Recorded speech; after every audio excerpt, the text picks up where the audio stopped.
Magandang araw mga kababaylan.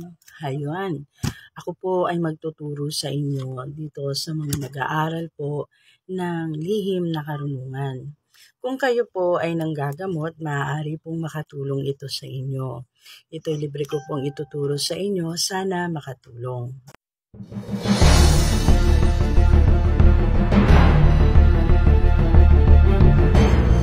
Magandang araw mga kababaylan. Hayun, ako po ay magtuturo sa inyo dito sa mga nag-aaral po ng lihim na karunungan. Kung kayo po ay nanggagamot, maaari pong makatulong ito sa inyo. Ito'y libre ko pong ituturo sa inyo. Sana makatulong. Okay? Ang una pong ating ibabahagi ay yung kung paano kayo hindi kapitan ng sumpa. Ano ba ang orasyon? Okay? So, una pong gagawin ninyo ay mag-antanda muna kayo. 3 kandila sa inyong harapan. Okay? 3 kandila sa inyong harapan. At ito po ay inyong i-mantra. 108.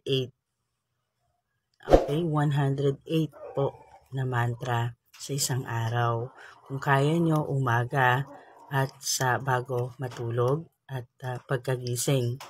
So, unang gagawin nyo po ay nag-andanda po kayo.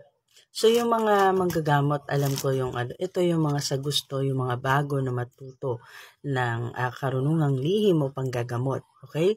So, unang gagawin po natin ay ang pag-antanda. So, ang pag-antanda po natin ay so kami kasi ay ang ginagawa ko is Ave Maria Purissima. Ave Maria Purissima, Simplicado Concebida. Ave Maria Purissima, Simplicado Concebida. Ave Maria Purissima, Simplicado Concebida.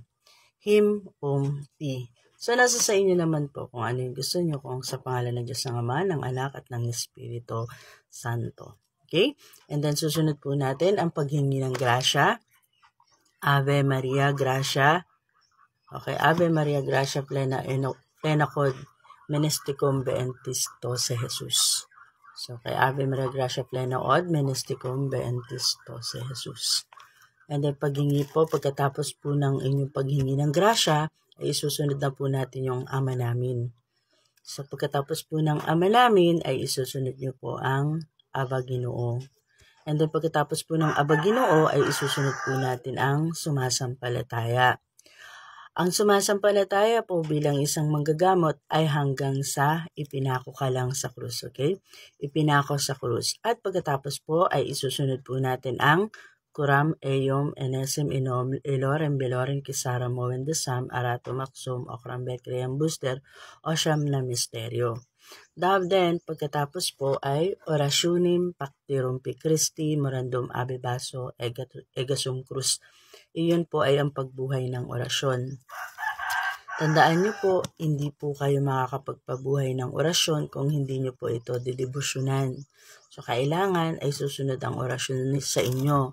At kung ang antangan nyo ay si Satur, kung ang antangan nyo ay si Atadar, kung ang antangan nyo si Trespico, o kung ano man yung mga tangan ninyo.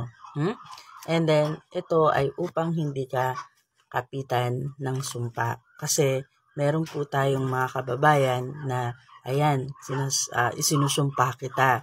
So, iyang iba dyan dahil sa talas ng ating dila, ang pinaka-powerful po na pangsumpa is yung dila natin. Okay? So, ito po ang ating orasyon para po hindi kakapitan ng sumpa. Argamo, Ferdelin, Egozum, Akram, Indirim, Ferdisyon, Biaktamat. May susi po yan. Yaha, Huwa, Yaha, Ziyaha. Uulitin ko po. Argamo, Ferdilim, Egozum, Akram, Indirim, Ferdisyon, Biaktamat. At ang susi po ay Yaha, Huwa, Yaha, Ziha. Pwede nyo po siya ihugas sa dibdib, sa kaliwa, sa kanan, at sa tubig po na iinumin. Okay? Para hindi po kayo tablahan ng sumpa. Then, meron din po sa mga palipad hangin dahil marami po ang gumagawa ng masamang gawa. Ito po ay pwede nyo pong kontrahin. Okay? Dun po sa manggagamot, pwede nyo rin pong gamitin to panggamot. Okay? Hele hele, faterhila, faksiyu ibove, vaksi iigsak, mitumbe hobehag, iyos yauhokza, wahuk, ziza, zool, zaiz, zizat. Okay? Ito po ay pangontra at ito rin po ay panggamot.